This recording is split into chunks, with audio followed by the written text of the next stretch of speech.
2025 সালে কে কত টাকা ফিতরা দিতে হবে, সর্বোচ্চ ফিতরা টাকা কত এবং সর্বনিম্ন ফিতরার টাকা কত, এবং কার কতটুক সামর্থ্য হলে কে কতটুক ফিতরা আদায় করবে, ফিতরা কারা আদায় করবে এবং কারা গ্রহণ করবে, আপন আত্মীয় স্বজন যদি গরিব থাকে তারা গ্রহণ করতে পারবে কিনা, এই প্রসঙ্গে আরো অনেক কিছুই জানতে পারবেন আজকের এই ভিডিও থেকে।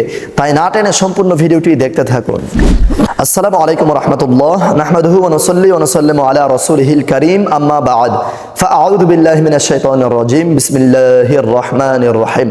সুপ্রিয় দর্শক শ্রোতা মণ্ডলী, বরাবরের মতোই আমি অধম গুনাহগার মোহাম্মদ সাজিদুর রহমান মাহবুবী আপনাদের মাঝে উপস্থিত হয়েছি পবিত্র মাহে রমজানুল মুবারক 2025 সালের ফিতরা আদায়ের সঠিক নিয়ম এবং ফিতরা কারা আদায় করবে, কারা গ্রহণ করবে ইত্যাদি।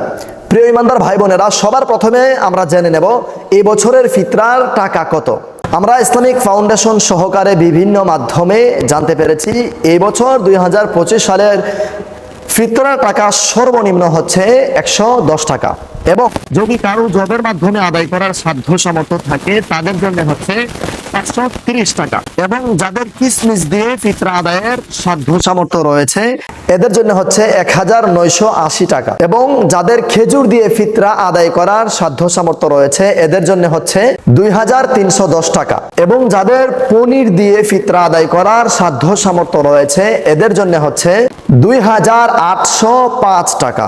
অনেকেই বলতে পারেন যে পনির কি? পনির হচ্ছে একটি খাদ্য যেটি গরু, ছাগল, ভেড়া, বকরির দুধ দিয়ে তৈরি করা হয়। প্রিয় ইমানদার ভাই বোনেরা, এবার আসুন জানি ফিতরা কারা আদায় করবে। প্রিয় দর্শক শ্রোতা মণ্ডলী, ফিতরা আদায় করবে হচ্ছে যাদের নিসাব পরিমাণ সম্পদ রয়েছে। এবার নিসাবটা কি অনেকে জানেন না।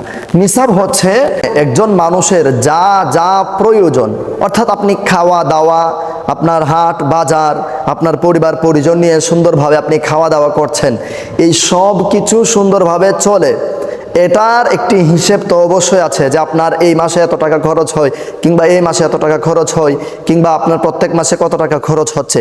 এই খরচটা রেখে, এই খরচটা ছাড়া এর বাহিরে, এই খরচের বাহিরে আপনার এক বছর পূর্ণ হয়ে যত টাকা হয়, কিংবা 52.5 তোলা রূপা এবং 7.5 তোলা স্বর্ণ, অথবা এর সমপরিমাণ যদি টাকা পয়সা ধন দৌলত আপনার কাছে থাকে, কিংবা স্বর্ণ গয়না এতটুক পরিমাণ থাকে, যাদের কাছে রয়েছে তাদেরই হচ্ছে নিসাব পরিমাণ সম্পদ, আর তারাই ফিতরা আদায় করবে।